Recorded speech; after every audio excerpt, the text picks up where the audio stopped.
This is Amy Erickson recording on April 25th, 2024. So the first question is, what is your background?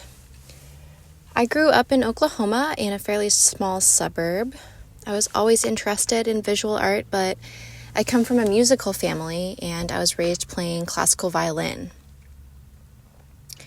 How does this impact how you see the world and create art?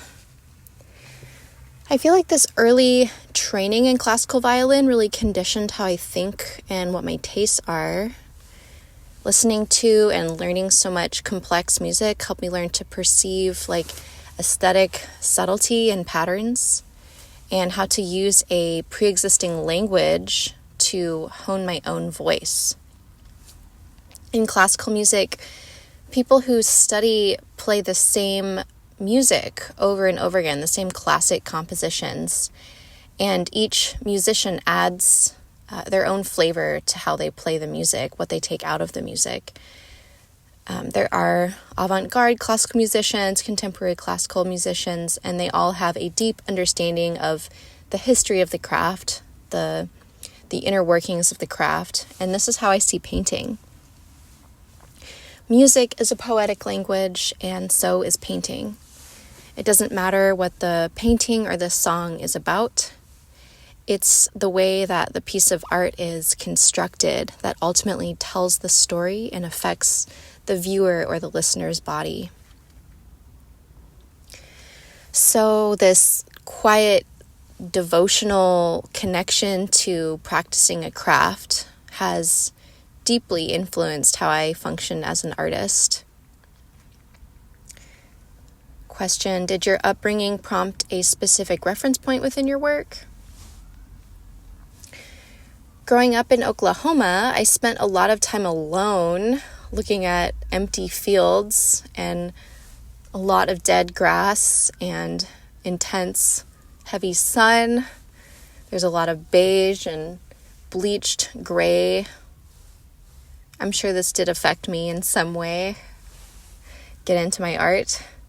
As an adult, I'm drawn to art that finds a way to pull richness out of very ordinary moments, or art that has a melancholy or a liminal quality. And I wonder sometimes if this preference is informed by the kind of spaces I occupied in my head as a kid in Oklahoma. Question 2, who are your biggest influences? I've loved the Renaissance painters, the Italian Renaissance painters like Leonardo da Vinci, Piero della Francesca, Jacopo Pontormo, and more modern perceptual painters like Edwin Dickinson and Antonio Lopez Garcia, Uglo. My more contemporary influences are not always painters. I really admire avant-garde performance artists and poets. I was really influenced by being around the underground performance art community. One time I toured across the Southwest and the West Coast with a friend performing in DIY venues. We performed a set where I wore a devil costume and played unhinged fiddle music, and she did improv comedy with homemade puppets. I'm pretty committed to a more conservative path as a painter, but I really am passionate about art that expresses humility and humor and maybe pushes social boundaries in ways that are helpful to others or inspire people to question things that need to be questioned, or to be more accepting of the strange and unfamiliar. What are you focusing on right now? Question 3. I just had a solo show, so I'm currently exploring what my next body of work will become. My daily practice involves going to a lot of life drawing and painting sessions, sketching with oil and mixed media materials from life.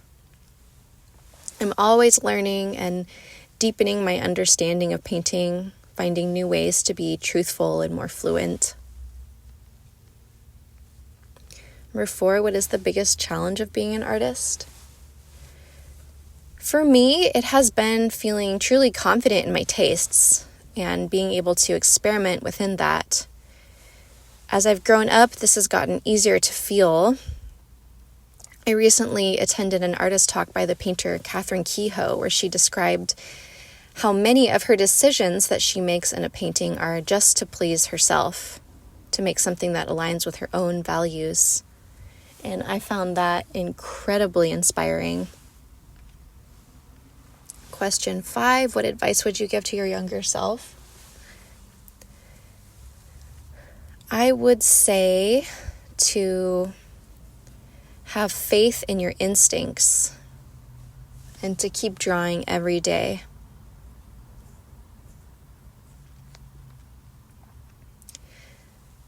Number 6, have you tried any unconventional mediums or techniques? I got really into encaustic painting for a while.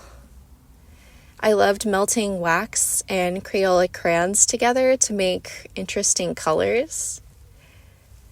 I made a lot of encaustic paint this way and melted all kinds of different wax-based things together and made a series of really goopy interior paintings. I learned that paint is basically elemental goo that you can put expressionistic intention into. And I feel like that material experimentation has really served my connection to more conventional paint mediums today, like acrylic and oil. I have a feel for those mediums in a more intuitive, earthy way. Number 7, do you listen to music or have any other type of background noise while you work? When I'm painting from life, I really like either silence or music that is very rhythmic. Painting or drawing observationally is really hard and it takes a lot of focus. If I'm working on a really long project that involves more laborious steps, I love listening to podcasts and audiobooks. I'm sure that whatever I'm listening to will get embedded in the painting in some invisible way, but I don't really mind.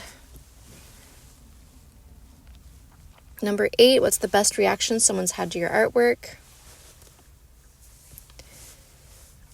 I love it when people say, this makes me want to go paint. Number 9, what do you hope people take away from your artwork? Well, I feel things very intensely, and I translate this quality into my work as a filter that could be described as style. I love what I see in my ordinary life. I love to play with painting language. And I want this love and this feeling to translate to the viewer, which in turn might inspire them to appreciate simple things, fresh moments, and to tend to and explore their inner worlds